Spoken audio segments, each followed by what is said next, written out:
কি হলো আকাশ? চিঠিতে কি লেখা আছে? কোথায় গেছে দেবী?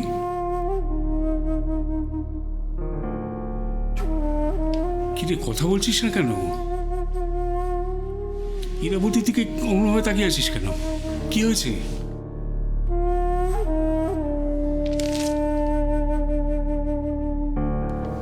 স্নেহের ইরা, আমি এই শহর ছেড়ে চিরজীবনের মতো চলে যাচ্ছি।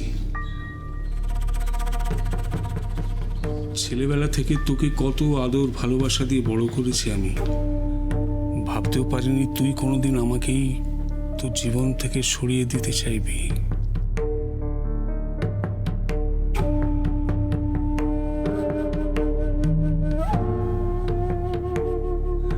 আমি চলে গেলেই গানের স্কুলও তোর, আর শেষের কবিতাও। তোর উন্নতির, তোর স্বপ্নের পথে ভালো মা বাধা হয়ে দাঁড়াবে না, সেটাই তো তুই চেয়েছিলিস। আকাশের সাথে আমার দেখা করিয়ে ওর কাছে ভালো হয়ে তুই আকাশের মনে আর ওই বাড়িতে নিজের জায়গাটা করে নিলি, কিন্তু আমাকে চিরজীবনের মতো সব ছেড়ে চলে যাওয়ার দিব্যি দিলি।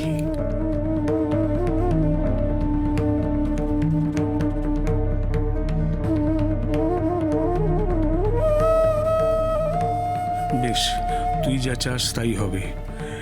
আমি কথা দিচ্ছি আর কোনোদিনও ফিরবো না এই শহরে।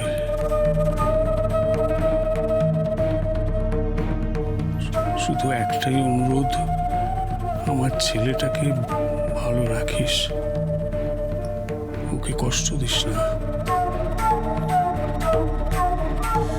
হতে পারে না বাবা, বাবা বিশ্বাস করুন, এই এই এই হাতের লেখাটা এটা এটা ভালো মায়ের নয় মিস্টার চ্যাটার্জি। এই এই ভাষাতেও ভালো মান লেখেন না, কোথাও কোনো একটা বড় ভুল হচ্ছে। কিসের ভুল ইরাবতী?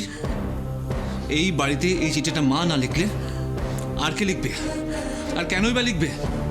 এই চিঠিটা মা নিজে লিখে ওনার হাতে দিয়ে গেছে, তাহলে সেটা ভুল কি করে হয়?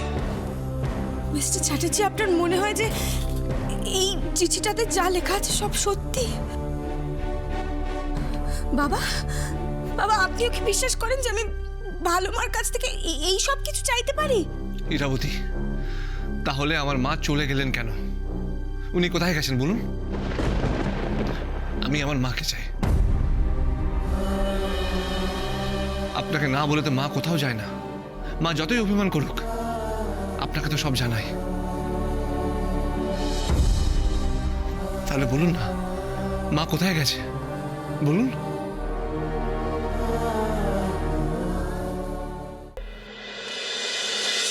না, আমি মানি না, আমি মানি না আনন্দ এরকম একটা কাজ করতে পারে। এরা এত বড় একটা সত্যি আমার কাছ থেকে গোপন করতে পারে? আমি মানি না, আমি মানি না, মানি না। এটাই তো ইরাবতীর সমস্যা, যে ও সব বলে, সব করে, কিন্তু পুরোটা বলে না, আধা সত্যিটা বলে। তাই জাস্ট বলেনি আমার কথাটা আপনাকে।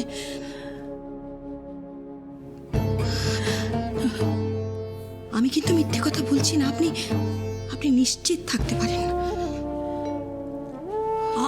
আমার মিথ্যে কথা বলার কোনো উপায় নেই। এটা আমার ফ্যামিলি, আমার সংসার, এটা নিয়ে আমি কি করে মিথ্যে কথা বলবো বলুন? ওরাই তো আমার জীবন, আমার বেঁচে থাকা। তাই আমি বাধ্য হয়ে আজ আপনার কাছে ছুটে এসেছি। আমি জানি আমার কথা, আমার যন্ত্রণা যদি কেউ বুঝতে পারে, সে শুধু আপনি। বিশ্বাস করুন, আমি খুব চাই যে আপনি আপনার পরিবারের কাছে ফিরে যান, আপনি আপনার পরিবারের ভালোবাসা পান। আমি নিজেই তো আপনাদের মাঝখান থেকে সরে যেতে চাই, সরে যাচ্ছিলামও, কিন্তু আমার দুটো ছোট ছোট বাচ্চার মুখ মনে পড়ে গেল। হ্যাঁ দিদি, আমি 2 সন্তানের মা, মিস্টার চ্যাটার্জি আর আমার এক ছেলে এক মেয়ে। আপনি বলুন, ওরা তো কোনো দোষ করেনি, তাহলে আমি ওদেরকে ওদের বাবার থেকে কি করে আলাদা করি? আপনি বলুন। আমার কথা বিশ্বাস হচ্ছে না, তাই না? সত্যি তো, আপনি ইরাবতীর কথা বিশ্বাস করবেন না, আমার মতো একটা অচেনা অজানা মানুষের কথা বিশ্বাস করবেন? আমি কিন্তু প্রমাণ দেখাতে পারি। দেখুন দেখুন, আপনি নিজেই দেখুন। আমার ছেলে নীল, স্যান্ডি, আমার মেয়ে আকাশ, এখানে আনন্দও আছে। আমাদের পুরো ফ্যামিলি ফটো।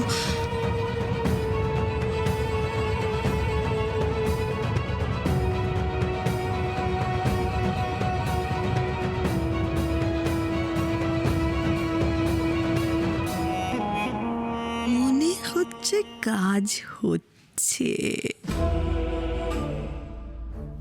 আমেরিকায় আমাদের খুব হ্যাপি ফ্যামিলি ছিল। এই শহরে আসার পর সব উলট পালট হয়ে গেল। আমি মিস্টার চ্যাটার্জিকে হারাতে বসেছি, আর আমার নীলা, স্যান্ডি, তাদের বাবাকে। আচ্ছা বলুন তো, আনন্দ প্রতি আমার ভালোবাসায় তো কোনো খাদ ছিল না, তাহলে আজ কেন আমাদের এই দিনটা দেখতে হবে বলুন তো? ইরাবতী আপনার কথা ভাবলো, কিন্তু আমাদের কথা তো ভাবলো না। আকাশকে আমি আমার সব ভুলে নিজের সবটুকু উজাড় করে দিয়ে নিজের মায়ের থেকে বেশি যত্ন করে মানুষ করেছি।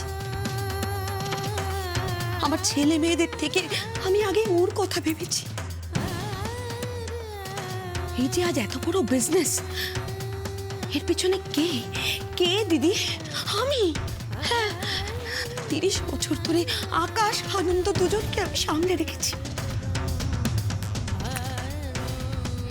প্লিজ, হাত জোর করে অনুরোধ করছি, আপনি আমার থেকে আমার সংসার কেড়ে নেবেন না, আমার ছেলে মেয়েকে কেড়ে নেবেন না, আমার ফ্যামিলি কেড়ে নেবেন না, প্লিজ।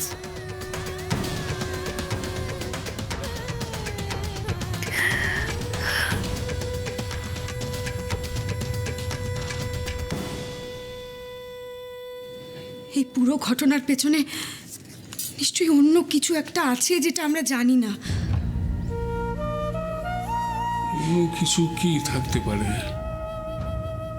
দেবযানী তো ইদানিং কারোর সঙ্গে কোনো যোগাযোগই রাখতো না।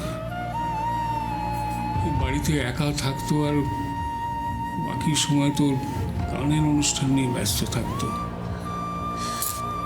কিছু তো একটা আছে, কিছু একটা নিশ্চয়ই আছে। যা আছে চোখের সামনে পরিষ্কার দেখতে পাচ্ছি আমি।